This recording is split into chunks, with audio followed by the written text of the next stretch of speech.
법률구조공단 사용설명서, 오늘은 상속 채무자들의 상속 포기 및 상속 한정 승인 얘기해보도록 하겠습니다. 박아름 기자 스튜디오에 나와 있습니다. 박 기자, 먼저 지금 어떤 상황인지부터 살펴볼까요? 네, 지난 2019년 7월 한 가정의 가장이었던 이모 씨가 사망을 했는데 생전에 빚이 많았다고 합니다.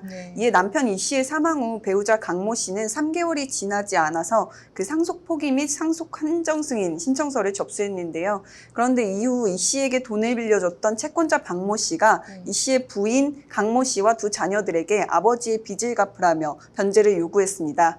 이 채권자 박 씨는 부인 강 씨에겐 900여만 원을, 두 자녀에겐 각각 600여만 원을 갚으라는 내용의 상속채무금 소송을 제기했습니다. 네, 이 사망한 이 씨의 가족들이 상속 포기와 또 이 한정 승인을 했는데 이게 지금 뭐가 문제가 된 겁니까?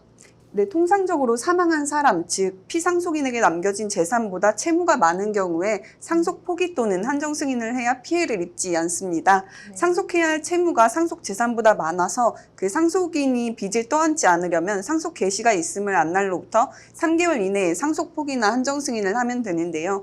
이에 이 씨의 가족들은 이 씨의 사망 후 3개월 내인 2019년 10월 상속 포기 및 상속 한정 승인 신청서를 접수했습니다. 그런데 이번 사건에서 문제는 박 씨가 제기한 소장이 2019년 11월 10일 강 씨에게 송달됐으나 대응하지 않았다는 점입니다. 이 씨의 가족들이 신청한 상속 포기 및 상속 한정 승인은 그 지난해 2월 확정됐지만 이보다 앞선 한 달 전인 지난해 1월 그 전액을 갚는 날까지 연 12%의 비율로 계산해 채권자 박 씨에게 돈을 갚으라는 법원의 판결이 있던 겁니다. 네, 그래서 그러면 지금 이 씨 가족들은 어떻게 했나요? 네, 배우자 강 씨는 2020년 2월 26일에 확정된 그 상속 포기 및 상속 한정 승인 인용 결정을 근거로 채권자 박 씨가 제기한 상속 채무금 판결에 대해서 이의가 있다는 취지로 청구 이의 소송을 2020년 5월 8일에 제기했고요. 법원으로부터 소송 구조 결정을 받아서 법률구조공단에 의뢰한 사안입니다. 네, 그렇다면 지금 양측 서로 지금 어떤 주장을 했나요? 네, 김 씨 측은 일단 돈을 아예 못 갚는다 이렇게 나온 건 아닙니다.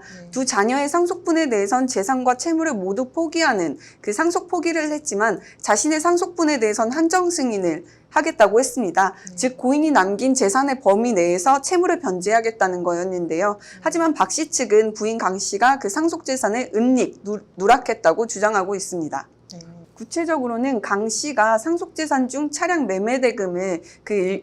매매대금 등 일부 재산을 고의로 은닉, 누락했고 이는 채무를 고의로 피하려는 행위이므로 상속 한정 승인 효력이 없고 법정 단순 승인으로 상속 채무 전부를 이행해야 한다는 게 그 박 씨 측 주장입니다. 네, 지금 이제 여기서 박 씨가 언급한 법정 단순 승인, 이게 뭡니까?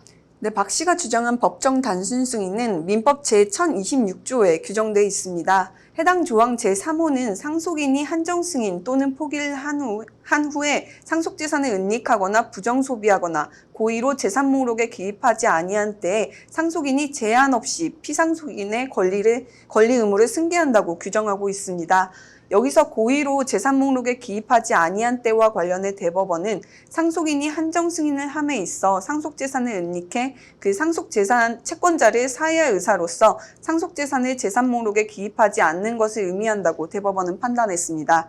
아울러 상속인에게 상속재산을 고의로 은닉하거나 누락했다는 것의 입증 책임은 이를 주장하는 측, 즉 박 씨에게 있습니다. 네, 그렇다면 법원은 어떻게 판단했나요? 결론부터 말씀드리면 강 씨와 두 자녀의 손을 들어줬습니다. 부인 강 씨가 한정 승인 신고를 하면서 재산 목록의 일부 재산을 누락한 사실은 인정되나 피고가 제출한 증거만으론 원고에게 상속재산을 은닉해 피고를 사회할 의사로서 누락재산을 재산 목록에 기입하지 않았다고 단정하기에 부족하다는 게 법원의 판단입니다. 이에 법원은 강 씨와 두 자녀에 대한 그 강제집행 청구를 전부 불허하는 한편 한정 승인한 강 씨에 대한 강제집행은 상속받은 재산 범위 내에서만 하라고 판결했습니다. 네. 지금 이번 사건처럼 이 상속 포기 또 한정 승인을 한 경우에도 상속 채권자들이 소송을 해오는 경우가 좀 종종 있다고 하는데요. 애초 이제 관련 속장을 받은 즉시 좀 발빠른 대처를 하는 게 제일 안전해 보이네요. 오늘 잘 들었습니다.